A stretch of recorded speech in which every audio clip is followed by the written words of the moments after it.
ছুটি জিনিসটা আসলে আমাদের কপালে নাই, আমাদের কপাল থেকে ছুটি জিনিসটা সেই স্কুল লাইফেই চলে গেছে। এ কথা বলার কারণ হচ্ছে, দেখুন আজকে ছুটির দিন, আপনাদের ভাইয়া কতগুলো মাছ নিয়ে এসেছে। মানে আজকে ছুটির দিন বলতে আমাকে অনেকগুলো কাজ করতে হবে, এরকম একটা অবস্থায় হয়ে গেছে আমাদের ভাগ্যের এখন। সুপ্রিয় দর্শক, যে যেখান থেকে আমার আজকের ভিডিওটি দেখছেন, সবাইকে আসসালামু আলাইকুম। আশা করি আল্লাহর অসীম রহমতে সবাই অনেক ভালো আছেন। আলহামদুলিল্লাহ, আমরাও ভালো আছি। এখানে আমি প্রথমেই পাবদা মাছগুলো নিয়ে নিয়েছি, যেহেতু অনেক বেশি সকালে নিয়ে এসেছে। এখন বাবুর খাবারটা এখনও ঠান্ডা হয়নি, তো ভাবলাম যে আসলে বসে থাকলে চলবে না, বাবুর খাবার ঠান্ডা হতে হতে পাবদা মাছ কাটা যেহেতু অনেক বেশি সহজ, খুব দ্রুত হয়ে যায়, সেই সাথে ধোয়াটাও সহজ। তো সেজন্য প্রথমেই আমি মাছগুলো কেটে নিচ্ছি। যদিও আমি কাটার পর ধোয়ার সময় পাইনি, কাটার পরপরই বাবুর খাবার ঠান্ডা হয়ে গিয়েছিল, আর খাবার খেয়ে নিজেদের খাবারটাও কিন্তু খেয়ে নিয়েছি। পাবদা মাছটা আসলে আমার পরিবারের একটা কমন মাছ। আপনাদের ভাইয়া মাছের বাজার করার সময় কিন্তু সব সময় এই মাছটা নিয়ে এসে থাকে। আমরা আসলে সবাই ছোট মাছ খেতে পছন্দ করি, তো ছোট মাছ খেতে পছন্দ করার কারণে এই মাছটা কিন্তু ছোট মাছের মধ্যে খুব স্বাদের হয়ে থাকে, যদি কোনো ধরনের গন্ধের না হয় আর কি। আসলে সব জায়গার মাছ একরকম না, নদীর মাছগুলোতে বেশিরভাগ সময় গন্ধ থাকে না কোনো ধরনের। আর আমি একটু বেশি নাক ছিটকানো, তো আমার নাকে আসলে তাড়াতাড়ি চলে আসে গন্ধটা। বেশিরভাগ ক্ষেত্রেই আমার জন্য আপনাদের ভাইয়ার মাছ কেনার সময় অনেক বেশি বুঝে শুনে কিনতে হয়, বারবার মামাদেরকে জিজ্ঞেস করতে হয় গন্ধ হবে কিনা, গন্ধ হবে কিনা।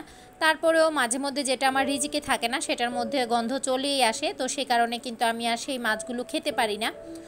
তো আপনাদের ভাইয়াই তখন ওই মাছগুলো খায়। তো আমি আবার এই জন্য আপনাদের ভাইয়াকে অনেক সময় বলি, যা মাছ এনেছো সব তো তোমার পেটেই গেল, সবগুলো প্রোটিন তো তুমিই পেলে, আসলে অসুস্থতা তো আমাকেই ধরবে, তোমাকে আর কিভাবে ধরবে। আলহামদুলিল্লাহ তোমার শরীরে ওরকম পরিমাণে রোগ প্রতিরোধ ক্ষমতা তো এগুলো থেকেই হয়ে গেছে।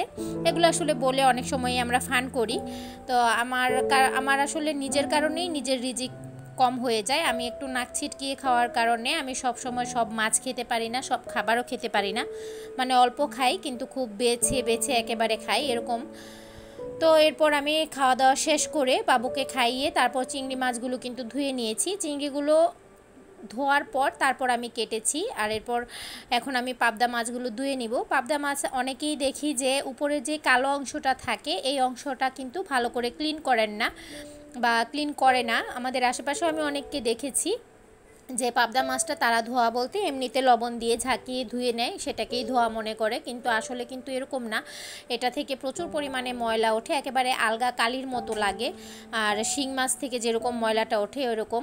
আর যখনই আপনি পাবদা মাছের এই উপরের ময়লাটা এরকম একটা গুনার মাজুনি দিয়ে ঘষে পরিষ্কার করে নেবেন, তখন কিন্তু মাছগুলো দেখতে একেবারে সাদা ধবধবে লাগবে, দেখতেও খুব সুন্দর লাগবে। আর দেখতে যদি কোনো কিছু ভালো না লাগে, সে জিনিস খাওয়াতে কিন্তু কখনোই রুচি আসে না। প্রথমে দেখতে সুন্দর হতে হবে, তারপর কিন্তু মানুষ সেটা খাওয়ার জন্য ট্রাই করে। আজকের ভিডিওটা দিতে আমার দেরি হওয়ার একটি কারণ হচ্ছে, যেটা আমি আসলে আজকে লাইভ করেছিলাম, লাইভে বলেছি, আমার আপুদের সাথে শেয়ার করেছি। মূলত আমি ভিডিও যখন সেভ করছিলাম ওই মুহূর্তেই কিন্তু আমার মেয়ে কিছু ভিডিও আসলে ক্লিপ ডিলিট করে ফেলে, যার কারণে আমার অনেকগুলো ভিডিওর ক্লিপ চলে যায়। যাই হোক, একটা সমস্যার কারণে আমি এই ভিডিওগুলো আজকে দিতে আমার দেরি হয়ে গেছে, সেটা একটু পরে দেখতে পাবেন। কিছু অংশ আমার এই ভিডিও থেকেও কিন্তু মিসিং থাকবে, তো সেজন্য আমি অত্যন্ত দুঃখিত। আর এই কারণে কিন্তু আজকে আমার সন্ধ্যা থেকে মনটা বেশ খারাপ ছিল। মন খারাপ ছিল বলতে মেজাজ খুব খারাপ ছিল, যেহেতু কিছু ভিডিও আমার হারিয়ে গেল চিরতরে, সেজন্য। আর সেই সাথে ভিডিওটা আমি সঠিক সময়ে আপলোড দিতে পারিনি। আজকে ভিডিও তারপরে দেওয়ারই ইচ্ছা ছিল না, পরবর্তীতে চিন্তা করলাম আমার কিছু আপুরা আছে, আমি ভিডিও যত রাতে দেই আর যখনই দেই, আমার সেই আপুগুলো কিন্তু আমার ভিডিওটা ঠিকই দেখতে চলে আসে, টাইম মতো না দিলেও। তো আমি আসলে মাছের বাজার নিয়ে যা বলছিলাম, মাছের বাজার কখনো আমি একসাথে সবগুলো মাছ কেটে কুটে পরিষ্কার করতে পারি না, কারণ আমার এর মাঝে বাবুকে খাওয়াতে হয়, রান্নাবান্নার কাজ থাকে, ঘরের অন্যান্য কাজ থাকে। আর মেজর প্রবলেম হচ্ছে আমি এতক্ষণ সময় বসে থাকতে পারি না। আমার যেহেতু মেরুদণ্ডের মধ্যে অলরেডি 4টা সিজারের 4টা ইঞ্জেকশন দেওয়া হয়েছে, আর বড় মেয়ের সময় তো একসাথেই 4টা দেওয়া হয়েছিল, তো 3টা এক্সট্রা ইঞ্জেকশন আছে। তো 7টা ইঞ্জেকশনের যেই মানে যে একটা রিয়াকশন সেটা কিন্তু আমার এই বাবু হওয়ার পর থেকে ইদানিং কয়েক মাস ধরে খুব বেশি জোরালোভাবে শুরু হয়েছে, যার কারণে আমি আগে বসে রান্না করতাম, সেই বসে রান্না করার ক্ষমতাও আমি অলরেডি হারিয়ে ফেলেছি। আমি কিন্তু এখন আবার ঈদের আগে দাঁড়িয়ে রান্না করার জায়গা করেছি আমার রান্নাঘরে, সেই সাথে এখন দাঁড়িয়েই রান্না করা হয়।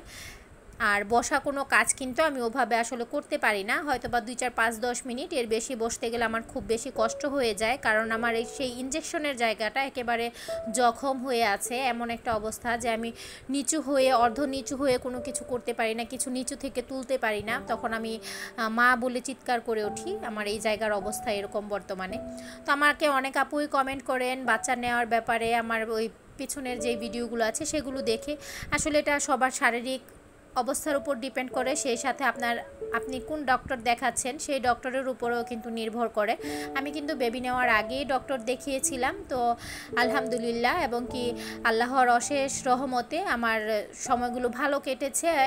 সময়গুলো ভালো বলতে আমার ডেলিভারিটা ভালোভাবে সম্পন্ন হয়েছে, যদিও আমি অনেক বেশি ক্রিটিক্যাল অবস্থায় ছিলাম, উঠে বসে খাওয়ার মতো অবস্থাও আমার ছিল না।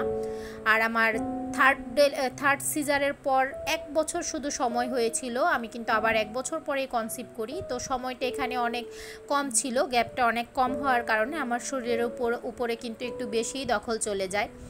এত অল্প বয়সে মানে পরপর 4টা বাচ্চা, এটা নিয়ে আসলে শরীরের কিছুই থাকে না ওরকম। তো যাই হোক, দিন শেষে আলহামদুলিল্লাহ আল্লাহ এখনও পর্যন্ত বাঁচিয়ে রেখেছে, সংসার করার মতো ক্ষমতা দিয়েছে, করে যাচ্ছি এবং কি একটু বেশি এক্সট্রা কাজও করে যাচ্ছি। তো এর চেয়ে বেশি আর কি চাই দুনিয়ার মধ্যে। তো বাজারের কথা বলছিলাম, আমি যেহেতু এই সমস্যার কারণে একদিনই পারি না, তাই আমি সকালে কিছু কেটে কুটে নিয়েছি, আবার বিকেলে কিন্তু এই মাছগুলো কেটেছি। যেহেতু 4 রকমের মাছ ছিল, আমি 2 ভাগে ডিভাইড করে নিয়েছি, আর এরপর এই রান্নাগুলোও কিন্তু করে নিয়েছি। রান্নাটা মূলত আমি ফ্রোজেন ফুলকপি ছিল সেগুলো দিয়ে করেছি, আর এখানে টক রান্না করেছি টমেটো দিয়ে পাতলা করে। আর এই ক্লিপগুলোই আমার হারিয়ে গেছে ভিডিও থেকে, আমি সেভ করার পর দেখলাম যে কিছু ক্লিপ মিসিং, মানে ওই সুযোগে মেয়ে আবার মনে করেছে যেগুলো তার মার দরকার নেই এগুলো কেটে দেই, তো ডিলিট এমনভাবে করেছে যার জন্য একেবারে আমার ফাইল থেকেও চলে গেছে। তো যাই হোক, যা হওয়ার হয়ে গেছে। এখন বিকেলে বাচ্চাদের আমি জাম্বুরা দিচ্ছিলাম, তো সেই ক্লিপটা আপনাদের সাথে একটু শেয়ার করলাম। সেই ভিডিওটা আসলে মেয়েরা পারে না, তারপর ওদেরকে দেখাচ্ছিলাম আর বলছিলাম যে শিখো, এভাবে এভাবে করতে হয়, যেহেতু এতক্ষণ যাবত আমি বসে থাকতে পারবো না জাম্বুরা ছিলার জন্য।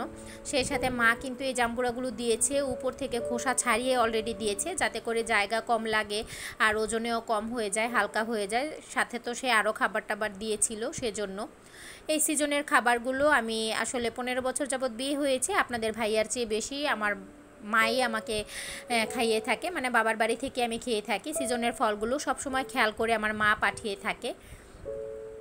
তো যাই হোক, যেভাবেই আসে রিজিকে আছে তো আসে, আর যখন রিজিকে থাকে না তখন আসে না। তো জাম্বুরা মাখা খেতে খেতে আপনাদের কাছে আরও একটা অনুরোধ রইল, যারা আমার ভিডিওটি আজকে নতুন দেখছেন, আমার চ্যানেলে একেবারেই প্রথম, তারা প্লিজ আমার চ্যানেলটি সাবস্ক্রাইব করে বেল আইকনে ক্লিক করে পাশে থেকে যেতে পারেন। আর যদি এখনও ভিডিওটিতে একটি লাইক না দিয়ে থাকেন তাহলে প্লিজ একটি লাইক দিয়ে দিবেন, আর ভিডিওর কোনো একটি অংশ যদি আপনাদের ভালো লাগে কমেন্ট করে সেটা জানাতে পারেন। তো জাম্বুরা মাখাতে কিন্তু এখানে আমি বিট লবণ আর সামান্য একটু মরিচের গুঁড়া ব্যবহার করেছি। কেউ চাইলে জাম্বুরা মাখাতে কাসুন্দি অথবা অনেকে কিন্তু কাসুন্দি, লেবু পাতা, সেই সাথে আরও অনেক কিছু ব্যবহার করে থাকে, শুকনো মরিচ অথবা কাঁচামরিচ ব্যবহার করে থাকে। আমরা এখানে আসলে মা মেয়ে একটু একটু খাবো, ঝটপট করে এভাবেই করে নিয়েছি, আর তেমন বড় করে ঝামেলা করিনি।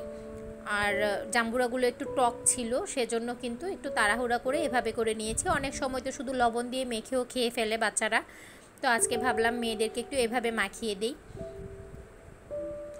তো ভিডিও শেষ পর্যায়ে চলে এসেছি, সবাই ভালো থাকবেন, সুস্থ থাকবেন, আল্লাহ হাফেজ সবাইকে।